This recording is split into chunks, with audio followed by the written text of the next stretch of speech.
You, finding life rather dull, dreaming again of exotic places, wishing you were somewhere else, we offer you escape.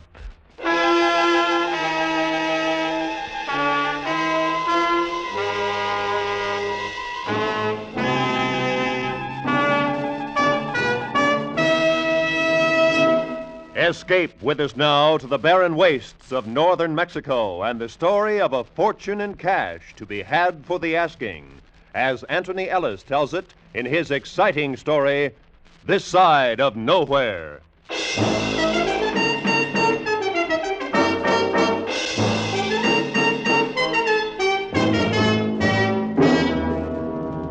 You want to know where you can pick up $250,000?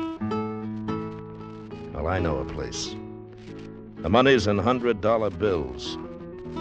The last time I saw it, it was all in one place, and the people who had it were the friendliest people in the world. That is, if you don't mind their particular kind of friendship.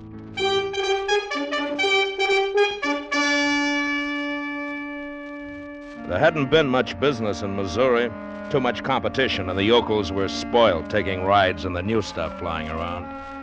My old Stinson didn't look like much, and I couldn't risk doing tricks in her. With me, when the customer paid $3 for a ride, that's what he got. A ride. So there wasn't much business in Missouri. I've been luckier in Kansas, though. Hit a couple of towns where a plane is still a fancy contraption. As I headed west, I was a couple of bucks ahead.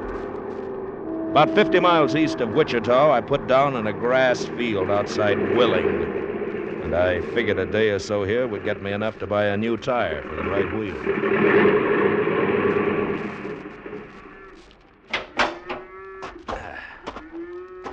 Al, hello there. Is this your field? Say, that was pretty. Coming down out of the sky like that, I seen you from a long way. You like planes, huh? Sure. Is this your field? Yep.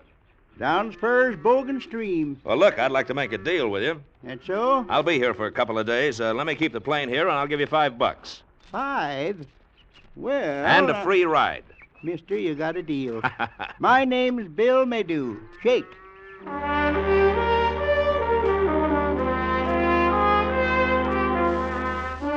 I put up my posters in town and waited, and by 6 o'clock that night, I made $36. It looked as if the town of Willing would keep me around for maybe 3 or 4 days. I put the Stinson to bed in Bill Maydew's barn and then started out to find a place for myself. The old man walked along with me. Say, have you got any suggestions where I can put up while I'm here? See that flying red horse sign up there? Yeah? Well, right across the street is Maydew's Willing Hotel. Nice and quiet. $2 a night. Breakfast 50 cents. Oh, yours, huh? Yeah, it ain't fancy, but it's restful. Got a city woman staying there, down from Kansas City. No? Taking a rest. Oh, that sounds fine. Hey, we're having steak for dinner. I'll get the wife to put on an extra one for you. With the steak inside, I felt pretty good. And about an hour after dinner, I got a look at the hotel's other guest. She was tall, with a big city, dry, crisp figure, and special-looking, too. She didn't seem to notice me as she went over to the desk and started to write a letter. It got quiet, and along about 9 o'clock, I was ready to hit the hay.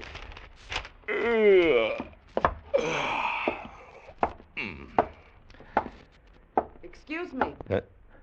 Yeah? You're the man with the plane, aren't you? Yes, that's right. Name's Gannett. Mr. Maydew told me about you. Oh? I'm Phyllis Naylor. Well, it's nice to meet you. I wonder if you'd do me a favor. Why, sure. I wanted to go to Wichita tomorrow, but the bus service is so bad I'd have to wait until afternoon. Oh, you want me to fly you? Yes. Well, that's about 50 miles. I'd lose business here. I'll pay you $50. 50? Well, I wouldn't lose that much. Let's make it 25. If that's what you want. Can we leave early? Anytime. 7, okay? I'll meet you down here at 7. All right. So long.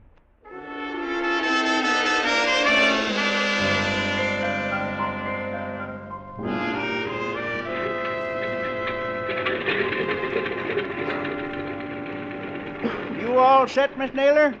Shall I put your suitcase on the plane? Oh, no thanks, Mr. Maydew. I can manage. We'll miss you. Come and visit us again sometime. Yes, I will. Well, let's go. I can come along and keep you company, Mr. Gannett. Okay, it's all right with me. No, I'd rather he didn't. Well, it's your ticket. Anything you say. I'll take you up when I come back, Bill. A couple of hours, huh? I'll wait for you. Hustle me up some business, huh? So long.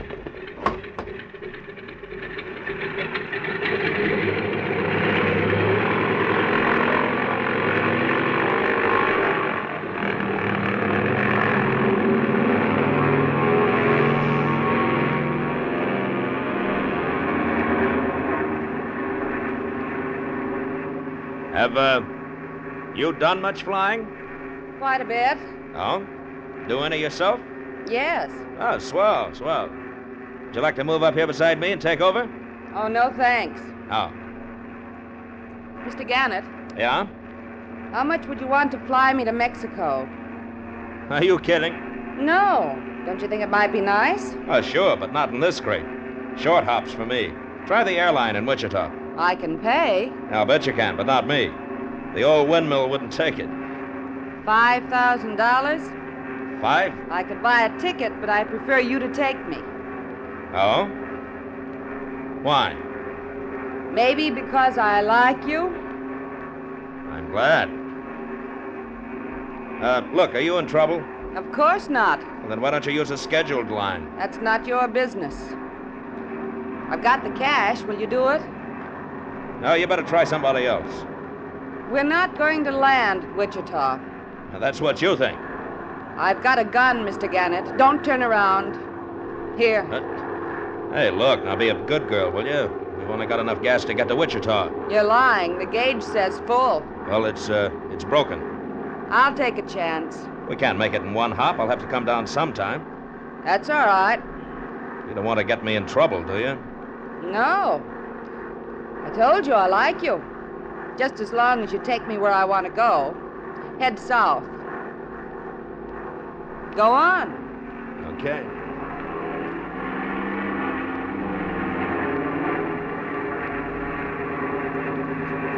Where do you want to go?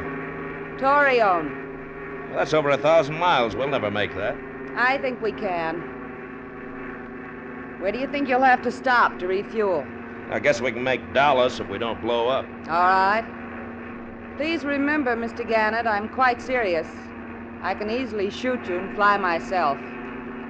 I'd rather not. Yeah. I'll remember.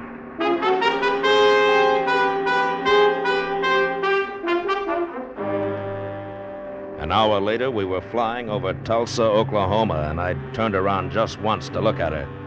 She hadn't been bluffing. The gun lay in her hand, steady, and pointed at me. I began to think about Dallas. We'd have to come down there. It wouldn't be hard to get the gun away from her then, but there was something else. $5,000. I thought of what I could do with it, and the more I thought, the more I wondered if I was a sucker. Why fly with a gun in your back when you could make a deal just for the asking? If she was in trouble, that was her business. I didn't know anything about it, and I didn't want to. I reached for the map. What are you doing? Don't get nervous, honey. I just want to take a look at the map. Oh. Torreon, huh? Yeah. Oh, yeah. Yeah, I'd say that's about 300 miles below the border, southwest. I know. That's bad country in between if we had to come down. I know that, too. Were you kidding about that $5,000? No. All right. Put away your gun. What happens when we land at Dallas? Gas up, check the motor, and go on. If you try any tricks Why on... should I? Good looker like you, $5,000. Can I sit next to you? Yeah, sure. Come on. There we go. Your first name's Deke, isn't it? You've been reading hotel registers. Yes. You won't be sorry about this. I'll bet I won't.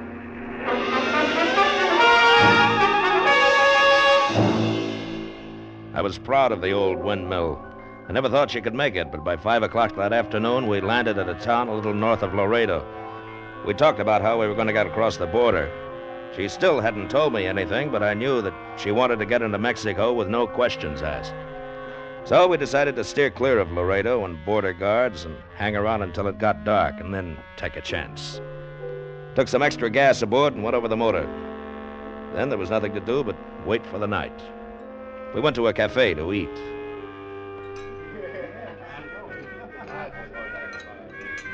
Ooh, it's hot. That's the American idea of Mexican food. Unless it burns your tongue off, it's not the real thing. You done much night flying? Oh, plenty. Used to be with a commercial outfit. No. They fired me for fighting with a passenger. That was before the war. Flew B-24s out of England, then came back. Now I'm too old for jets and too independent for commercial jobs, so I'm just a sky bum. What's so funny? Oh, you. You sound so tough. I wonder. What? About you. I think you'd make love like a high school boy. You want to find out? No. How soon do you think we can take off for Torreon? Oh, about an hour or so. What about our lights when we cross the border? We won't have any. Good. Anyone ever tell you that you're good to look at? Yes, but you can tell me again. I like your eyes. They're soft sometimes. Hi, Mac. Hi. Sometimes mean. Going to the party? It's exciting, though. No, got patrol. Hey, you're not listening to me. Well, that's the first time I've seen that. What? You look scared when the cop came in. Come on, it's time to go.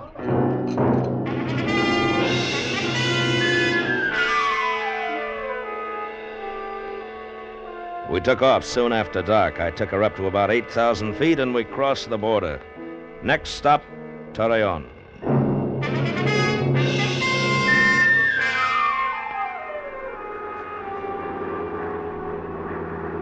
Laredo was nearly 200 miles behind us when the Stinson died. Just quit, cold.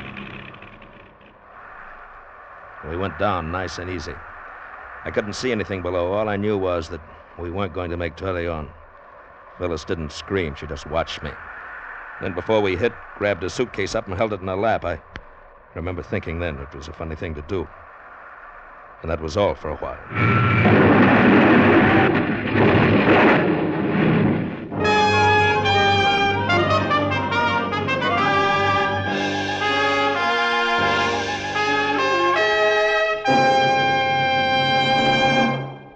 Escape, under the direction of Norman MacDonald, returns in just a moment.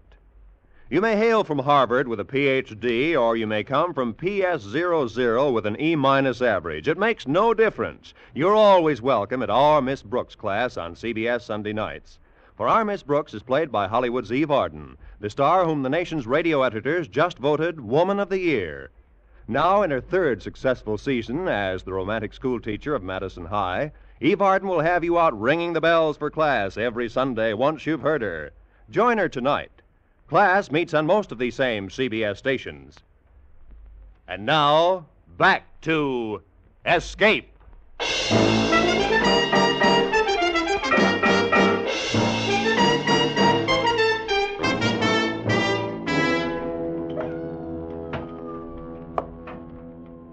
I woke up. For a moment, everything was a surprise. I was alive, and it was getting light. A lock of the girl's hair was falling over her eye. I reached out for it, felt it. It was wet, bloody. She was alive, but I couldn't tell how much. I looked at my watch. It was 4:30. As the gray light came through the broken window, I saw something else. A suitcase. It had broken open and spilled out 4 or 5 neat green packages. Thing was full. Packages of new $100 bills. Must have been $250,000. Phyllis? Phyllis? Phyllis, you okay? Come on. Come on. Come on, now, can you sit up? Oh, You all right? my head hurts. Well, take it easy for a while. Here, now, give me your gun. No. Come on. I want to have a look outside. All right. I'll be right back.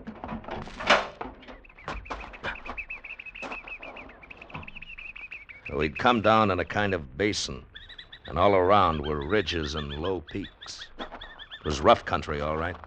From what I could see, mean. I had an idea water was going to be a problem. As far as you could see, there was nothing but cactus and yucca trees. I started back for the plane, and that's when I saw him, sitting under a bush, his hat on his knees. Good morning, senor. He was round, and his face was the color of sand. In his smile were lots of flashing white and gold teeth. I guess he was mostly Indian. He had the happiest voice I'd ever heard. You've had a terrible accident, senor. I'm so glad you're alive. How long have you been here? Since earlier. How much earlier? Oh, much earlier, senor. Well, why didn't you try and get us out? If you were dead, one must await a reasonable time to allow the spirit to depart. Oh. Well, I'm glad to see you. My name's Gannett. Gannett? Mm-hmm. You're American? Yeah. Oh, good. I love the Americans. They're so rich. I am Esteban. I will help you. There is another in the machine with you? Yeah, a girl. She's hurt. We take her to my village. There she will be taken care of. I'm so happy that you are alive, senor. Where are we? A little from my village. No, I mean, how far from Torreon? Torreon? It is many days from here. Oh. What's the name of your village? El Cielo. It means heaven, senor. You will like it. My people will be so happy to see you. Come, we must help your friend.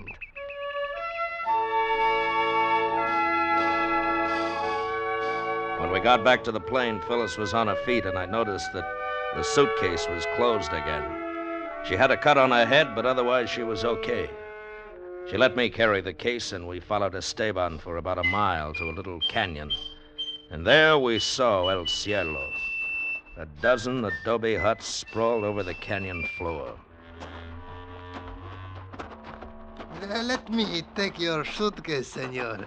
I will put it where it will be safe. No, thanks. I'll take care of it. As you wish. Once you step in here, I will bring you food and water. Thank you. Oh, it is a pleasure. I love Americans. You are our guest. We are happy to see you. How do you feel? Oh, much better, thank you. I'm not so sure about that guy. I've heard about these Indians. They're not usually very fond of Americans, or any strangers for that matter. Do you think he'll help us get to Torreon? I don't know. From the way he talks, it must be about 100 miles from here. Oh. Listen, honey, it's none of my business, but that suitcase of yours. What about it? Now, there's no sense kidding. I know what's in it. Oh. It's a good idea not to let these people know. They steal, not the way we do, but because they feel it's right. Americans are rich, and anything they've got must be valuable. They see nothing wrong in it. We've got a gun. They'll soon not have to use it. You want to tell me about the suitcase? No. Okay. We let it go at that. Esteban brought us food, and afterwards we met the rest of the village. They were very polite. Too polite. I couldn't figure it out. Maybe I don't trust people, but nobody can be that happy to see a stranger. Yeah, they gave us a hut for the night, and after the dogs had quieted down, it got very quiet. You asleep? No. How's the head? Fine, thanks. I'm sorry about this. It's all right. We're going to have to get out as soon as we can. These people Do you are... think they'll make trouble? I don't know. They're just too happy. There's something wrong, the way our fat friend looks at you. Maybe he thinks I'm pretty. Yeah, maybe. What are you going to do about it? Look, in the morning we're going back to the plane. There's a chance I can do something to fix it up. Just a chance. Oh? Yeah. Well, You were telling me something back at the cafe in Laredo. About me? yeah, I was, wasn't I? I guess you're not very scared about all this, are you? I don't want to think about it. You ought to be thinking about it. Deke. Look, we're in a tight spot. I don't care. But I do. Maybe if we ever got out of here, that All right, high school boy. Good night.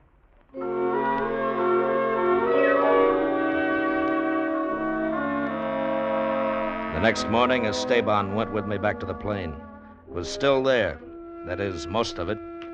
Of course, they'd taken everything movable from inside, stripped the rubber tires off, stolen the prop. Now I know why I hadn't trusted them. What about it, Esteban? It, senor? Nice hospitality. I wanted to patch her up. Senor, some dirty thieves must have come out of the night and done this Yeah, thing. you can say that again. Surely you would not suspect my people. Oh, no, not your people. I'm so happy then. Well, we'll have to rent a couple of your mules. Maybe you'll guide us to a town that's got a bus or a railroad or something. You have money to pay for these things? Little, yeah. We talk about it maybe tomorrow. Now we go back to the village. We didn't talk about it tomorrow or the next day or the next. Esteban always made some excuse. We weren't prisoners, but wherever we went, there was always one of them watching. Just watching and smiling. But there was something about those smiles. It was on the 5th day that things really went wrong. The villagers had left our hut alone, and I guess we got a little careless about the suitcase.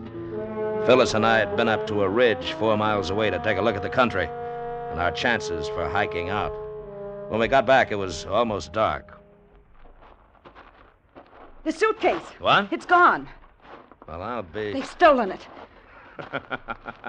You think it's funny? Stop it. Stop it! I'm sorry, but... What's that for? Don't you see how funny it is? $250,000 stolen by Indians? Where are they going to spend it? On what? Got to get it back. You help me. I'll share it with you. You will? Yes. Listen, you might as well know. Remember the bank holdup in Chicago last year? Yeah. $1 million and securities. That suitcase is part of it. A friend of mine left it with me. He got out of the country. Now he's in Torreon? Yes. I was to hang around in small towns until things got quieter. When you came along, it gave me a chance. I was to meet him in Torreon. I don't care about him now. It's you and me. Oh. We've got to get away from here. We can go to Mexico City or anywhere. How far do you think we'd get in this country? We'll take their mules. Well, we can try. Esteban's the boy to find. You and me? Yes. Yes, don't you know that by now? Okay.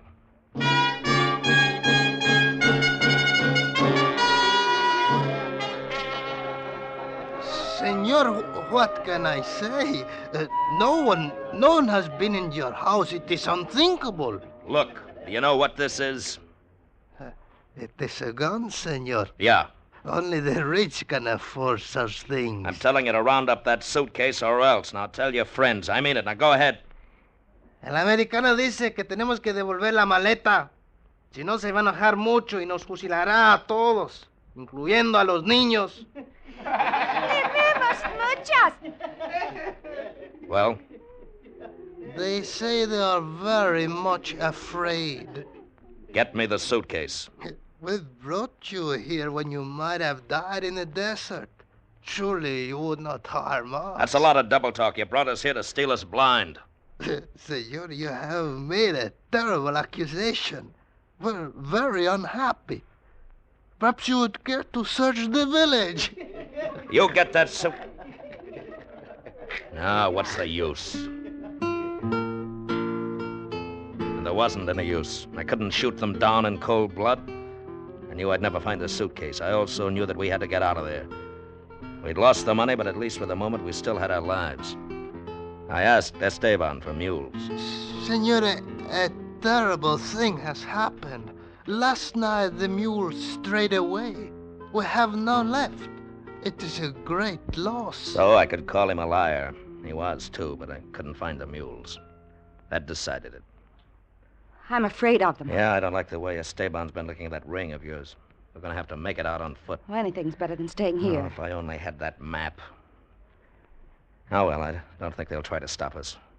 We'll start tonight when it gets cool. You better get some sleep.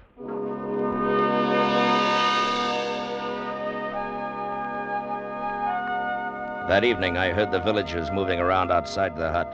I kept our gun ready, but nothing happened. And then, about midnight, we took a couple of skins of water, some tortillas, and walked out of El Cielo. Nobody said goodbye. Nobody tried to stop us. But as I looked back, I saw in the moonlight a group of people huddled together, watching us.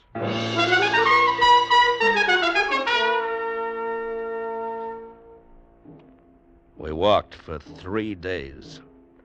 Desert, heat, night, and cold. Then the water was gone. How you doing? Oh, all right. I'm thirsty. Try not to think about it. Can we rest a minute? Hey, better not. Not yet. Try to get to the hills. It's only a few miles. Oh, it's hot. It'll be hotter. Now save your breath. Deke! What? Don't move. Don't move. It's a Gila monster. All right now, fellas. Don't move. Just don't move and I'll blow his head off. Now keep still. That's it. Keep still. Ah! Ah! It bit me! It bit me! Oh, Deke! Ah! Ah!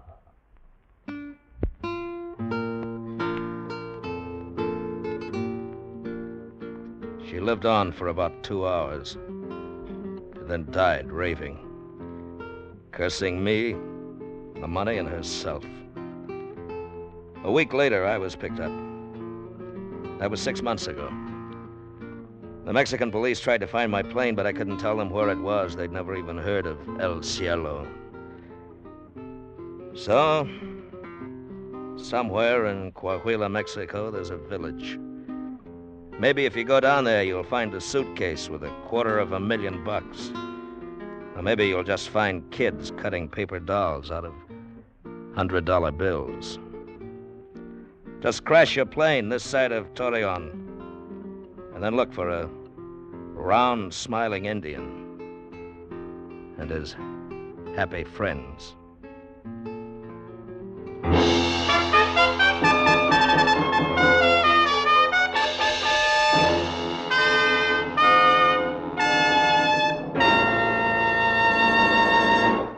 Under the direction of Norman MacDonald, Escape has brought you This Side of Nowhere by Anthony Ellis. William Conrad was starred as Deke, and Virginia Gregg as Phyllis, with Don Diamond as Esteban. In the supporting cast were Lou Krugman and Ralph Moody. The special music for Escape was composed and conducted by Ivan Ditmars. Next week, escape with us to a small freighter in the China Seas and a sinister traveler who brought destruction to crew and ship alike, as Ellis St. Joseph tells it in his most unusual play, A Passenger to Bali.